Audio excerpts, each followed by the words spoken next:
defeat of Germany in World War II was only achieved by the close cooperation of the Allies and the immense effort and sacrifice of countless men and women from many nations. The uprooting of American servicemen from their homes and their transfer to new bases in England enabled them to play a prime part in the war effort.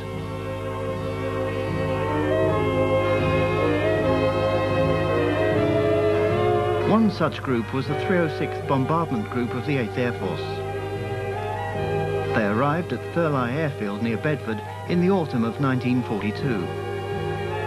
This is the story of their return exactly 50 years later. During the period that the group occupied the airfield, many thousands of men passed through the site, as many as 2,500 at any one time. Today, nearly 400 people return to Thurleigh from America to remember and pay homage to the comrades who didn't return from the 341 missions that left the runways here between 1942 and 1945. The upheaval accompanying the arrival of such a huge influx of young Americans is well remembered by the local population with affection and respect. Many of them attend the ceremonies of today to remember and to meet old friends from so long ago. The memorial was erected here close to the last remaining wartime accommodation on the 40th anniversary reunion in 1982. It forms the setting for today's memorial service.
Beloved, ever since man first looked up to the skies, he has wanted to be like the birds and fly. In past ages, men have attempted and succeeded in this task. And with man's conquest of the skies, a new dimension has been added to his knowledge and his abilities. But not only has he flown to enlarge the borders of his understanding, but to defend the land of his birth. So we come today to bring to our remembrance those who, with great courage and careless thought for themselves, have laid down their lives for their homelands.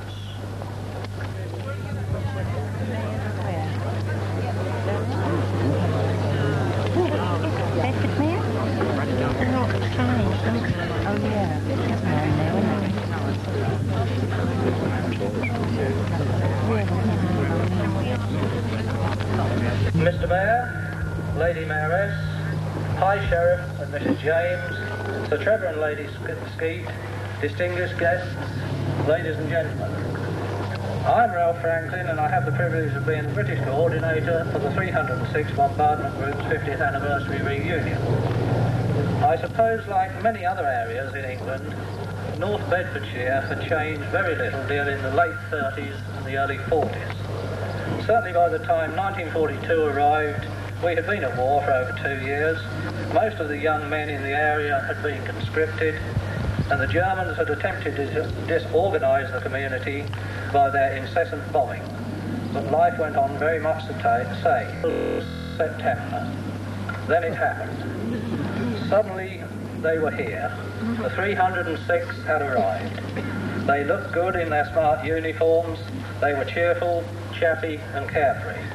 They didn't really want to be here. Their hearts were not with us.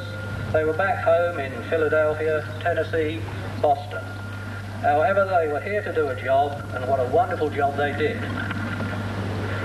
That was 50 years ago, a very long time in anyone's life. But many of the friendships that began in those dark days of World War II have been strengthened by the passage of time. It is with great pride, therefore, that on this very special occasion, I can once again extend the hand of friendship and welcome back to the now peaceful countryside of North Bedfordshire, this time many of them with their wives and families, the men of the 306 Bombardment Group. A heartfelt welcome to you all. It's now my pleasure to introduce to you Donald Ross, President of the 306 Bomb Group Association.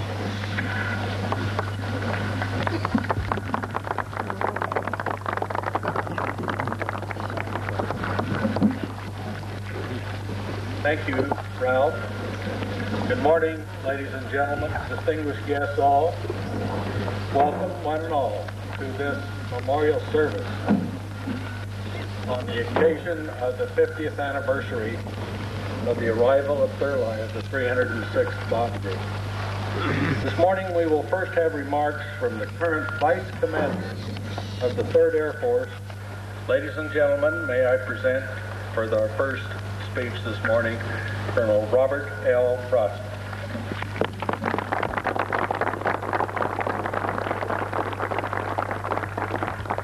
Thank you and good morning. It's a privilege to be here.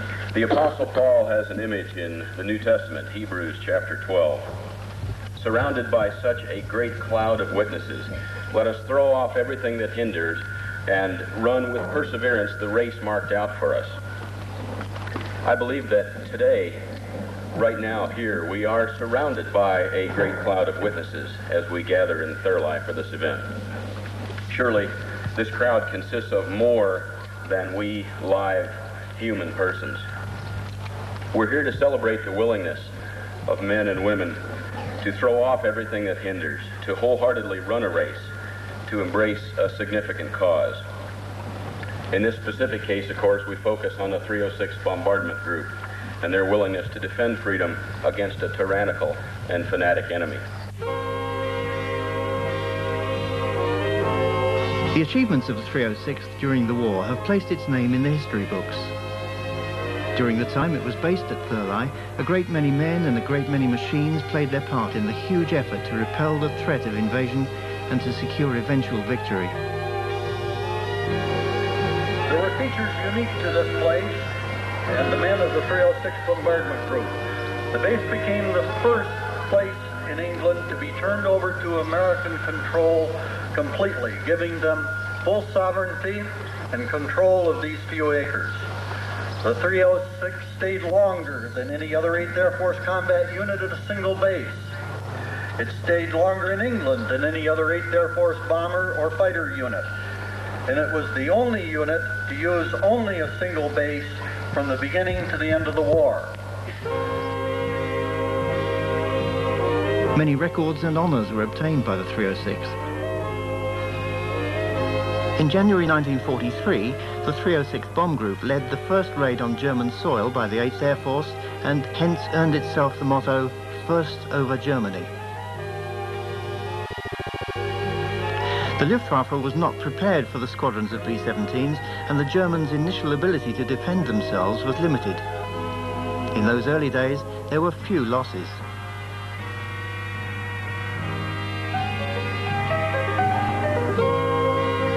But it wasn't long before they were better able to deal with the daylight raids over Germany. Thanks to their robust construction, B-17s were able to take a lot of damage, and many were able to limp home to be repaired and fly again.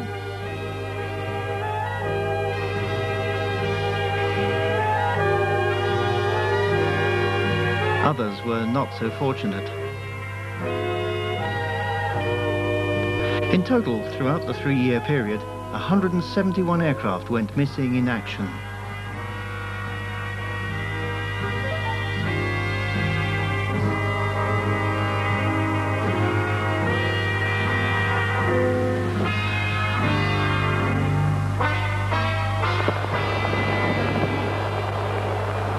As casualties increased, there was a welcome boost to morale with the award to Sergeant Maynard Snuffy Smith of the Medal of Honor, equivalent to a British Victoria Cross, the first such award made to a World War II airman.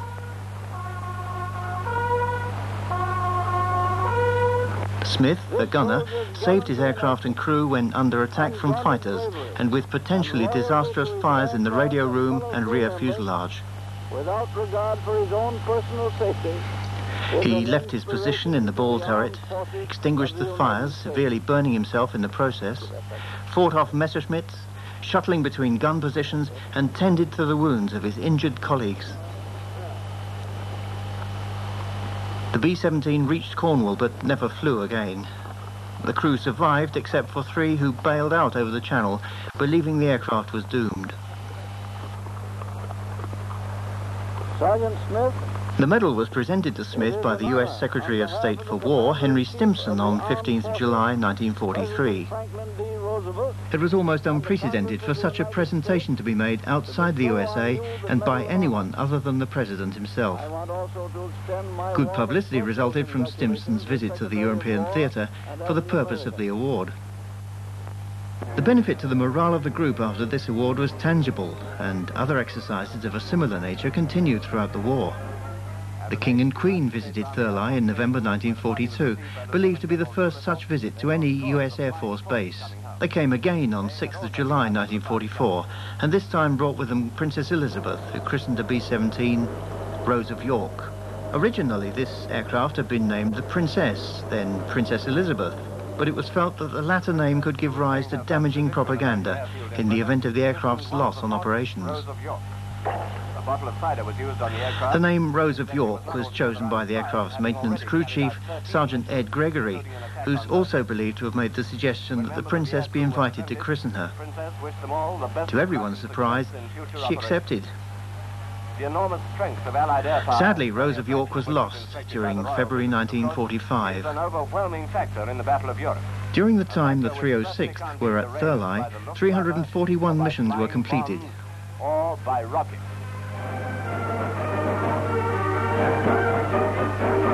Even today, 50 years later, the effect that these traumatic experiences had on the participants is still apparent. The day those planes we saw go down, the friends who never came home, the men who spent much of the war in prison camps, those whose wounds ended their combat flying, and those who found their experiences unnerving at best. As for me, 48 years have passed all too rapidly. On this exact date in 1944, we flew an interesting mission to the Gelsenkirchen in the Ruhr Valley. It was an unforgettable day for some, as the 368th lost a crew with whom my crew had gone through stateside training. It always hurt a little more when the crew going down was someone you knew personally. And I figured out later on that I didn't really know many people, particularly in other squadrons. And this was a form of protection. In the early days of this group, almost everyone knew almost everyone else. And it was a terrible experience to lose an aircraft. Quoting Thurman Schuller again, he said, losing an aircraft was bad enough. The worst thing that happened was when they brought home the bodies in the planes. And he said that tore up everyone. The medics, the ground crews, and all felt it very distinctly. I think I speak for many here today when I say we are proud to have had a chance to play a role in one of history's major events, and then to live for many years in a world which we helped create. Perhaps our only wish today is that 50 or 100 years from now, some residents of Bedfordshire will wish to gather here with a small group of our descendants to once again affirm that we defeated the enemy and are retired from the field with honor. Thank you.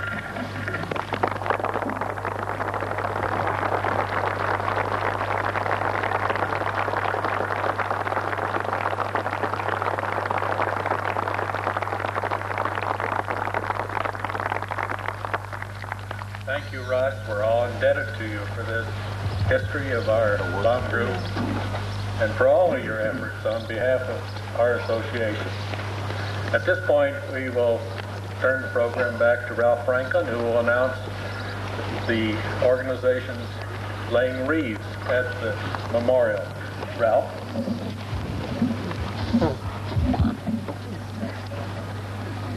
Before we lay the wreaths, ladies and gentlemen, I'd just like to say there will be the wreath laying ceremony. There'll be the last post. There'll be a minute's silence, followed by reveille, and then I would ask you just to turn to the rear, as there will be a aerial tribute to you from the men of the Royal Air Force in the form of an aircraft that you will all recognise, I'm sure.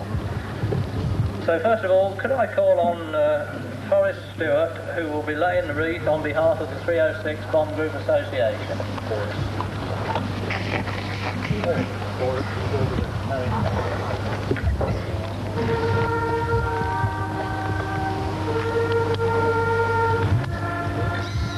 Mr. Cyril Norman will now present a wreath on behalf of the 306 Bomb Group Historical Association.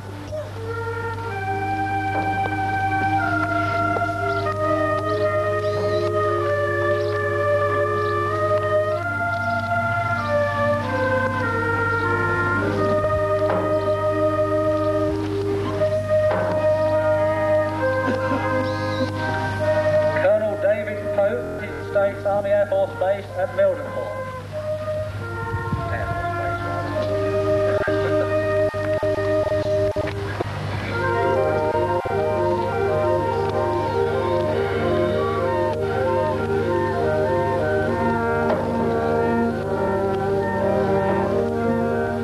Colonel Wayne Mayfield from the American base at Chicksass.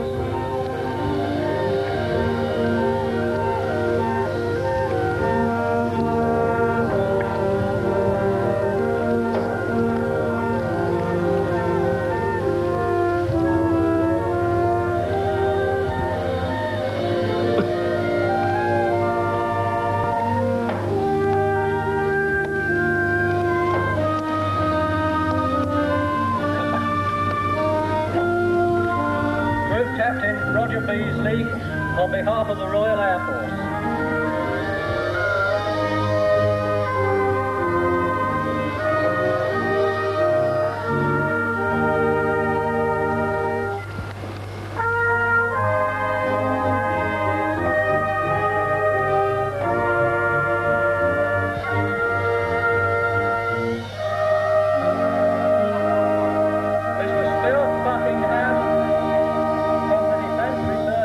Here at Bedford.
occasion was marked by a display of both flying and static aircraft. Many period aircraft were on show, most of them maintained in flying condition.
And despite the weather, put on a wonderful display of precision formation flying.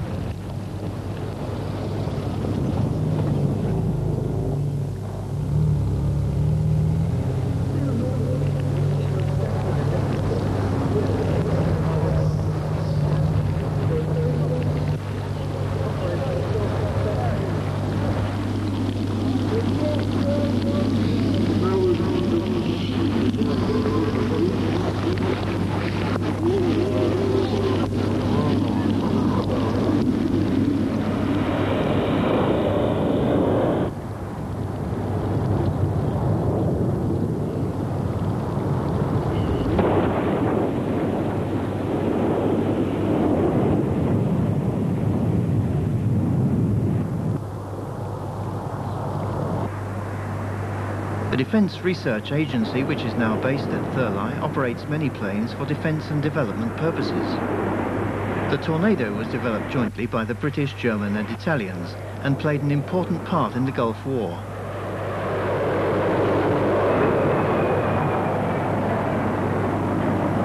The Buccaneer, which is used by the Navy,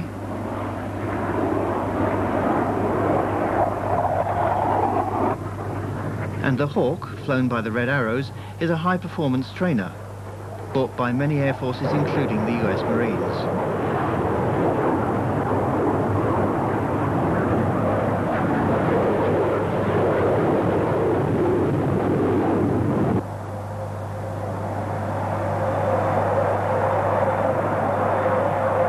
This BAC-111 was developed as a civil airliner, but is used by the DRA as a research flying test bed.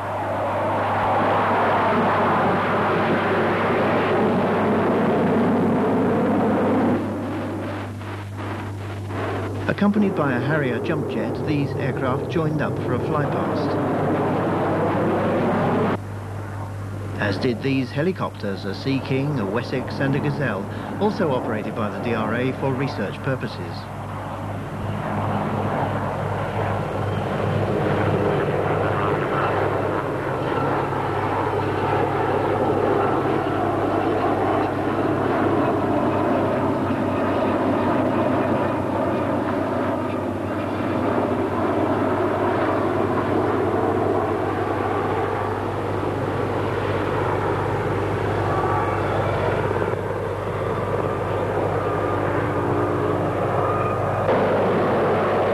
Jump jet gave a show of its special abilities. Its movable nozzles give it the ability to hover and also to take off and land vertically. Much of the research work on prototypes for this aircraft was carried out here. Now adopted by the US Marines, the Harrier has seen service throughout the world.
B-51D Mustang, conceived and designed to a British requirement by North American Aviation.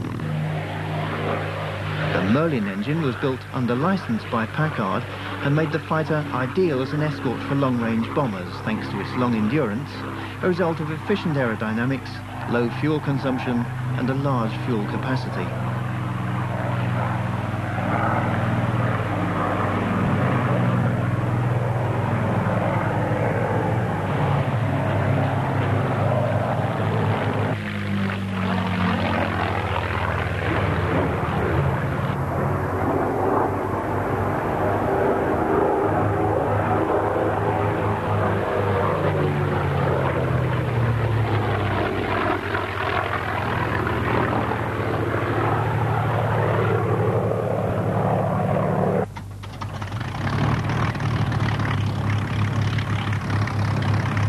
This particular Spitfire served in 1940 Squadron of the Royal Air Force.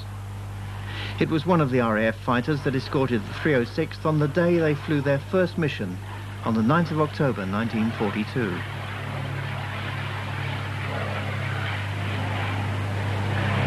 It is now owned by the Shuttleworth Trust, who've restored it to flying condition after it had been used as an instructional airframe at Loughborough College of Technology.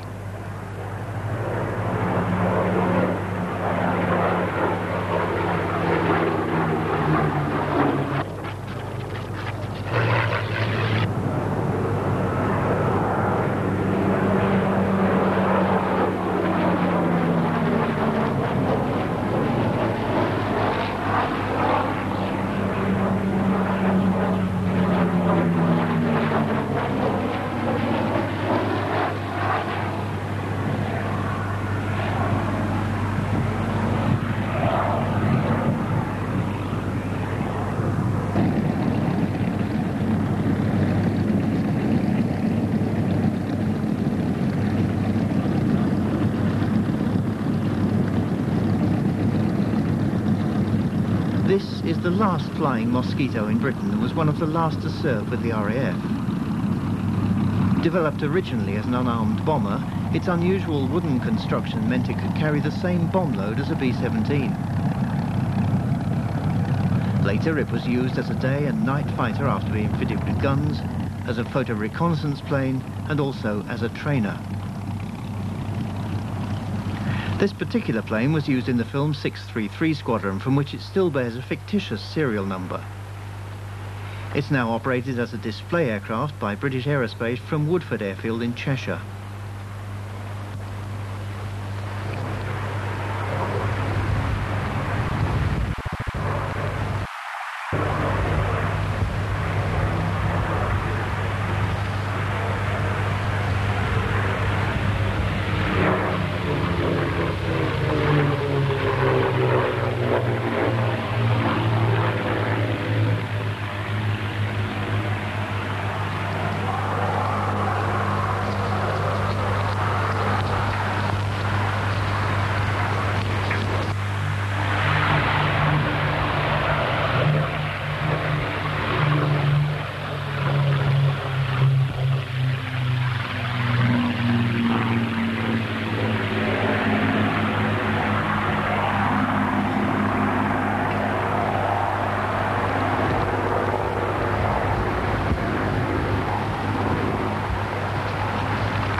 By a champion pilot whose aircraft is based on a landing strip close to Thurleigh.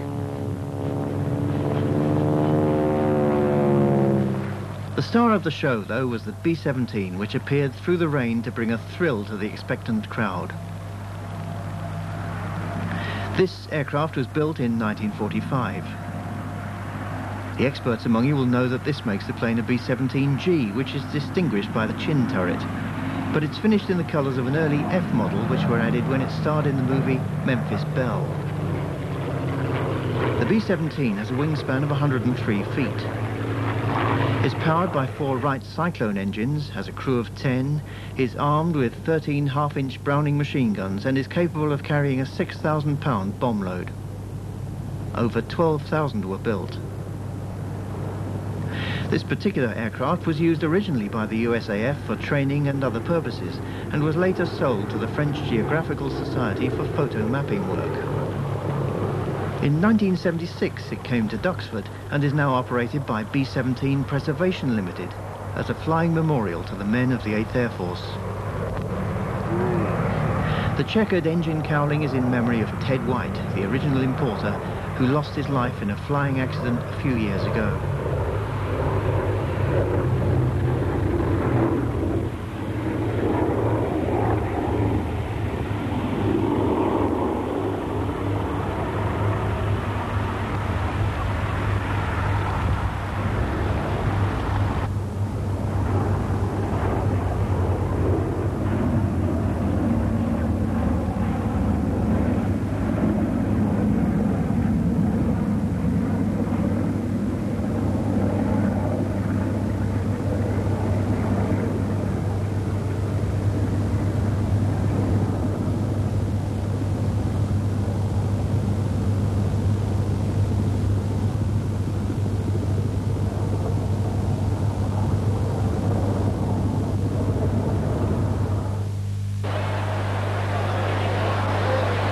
The group and their guests, many now in period uniforms and dress, regrouped in the evening in one of the original hangars, now moved to the north side of the airfield. Cleared of a fleet of research Canberra aircraft, the hangar was set out as a giant dance floor with a stage and a bar and scores of tables for the hundreds of guests. This was the hangar in which the Glenn Miller Band performed on 15th July 1944. Their very first concert on an airfield in the European theatre. Appropriately, the band was the Herb Miller Orchestra. Herb, now alas departed, was Glenn's brother, and the band is now led by his son John, Glenn's nephew. The band enters in period military vehicles, wearing period uniforms, and playing and singing the nostalgic music of the era.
glad to be alive. It's a modern therapy. Come and do Herbie's Jive with me. Herbie's Jive, all the kids are doing Herbie's Jive. Moms and dads doing Herbie's Jive. Even you can do, won't you do it too? Won't you do it too? Won't you do it Herbie's Jive? All the bands playing Herbie's Jive. All the people saying Herbie's Jive. Even you can do it, won't you do it too? Won't you do it too? Won't you do it? Funny little thing always seems to swing. You can do it sitting down, standing up, drinking your favorite cup. Anytime at all, you can have a ball. You can do it in the bath, in the bed, have your fun, soon you're dead. Herbie's Jive. Guys and gals doing Herbie's Jive. All your pals doing Herbie's Jive. Even you can do it, won't you do it, Herbie's Jive? Woo!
With anyone else but me, till I come marching home.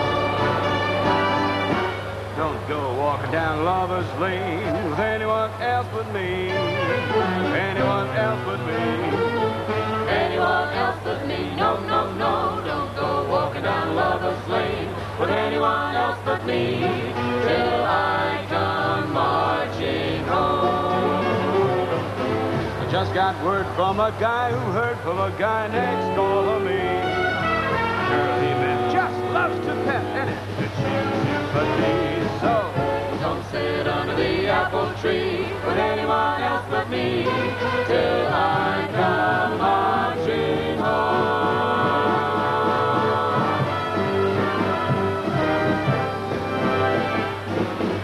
Don't give out those lips of yours to anyone else but me. Anyone else but me, yes you. Anyone else but me. No, no, no, you don't give out those lips of yours. You'll have to report to me when I come marching home. on my own, well there is no phone and I can't keep tabs on you. Yeah, yeah. And I'll guarantee this one thing that I'll do. Don't sit under the apple tree with any. I know the apple tree. To the brave members of the 306, we owe so much. They will not be forgotten.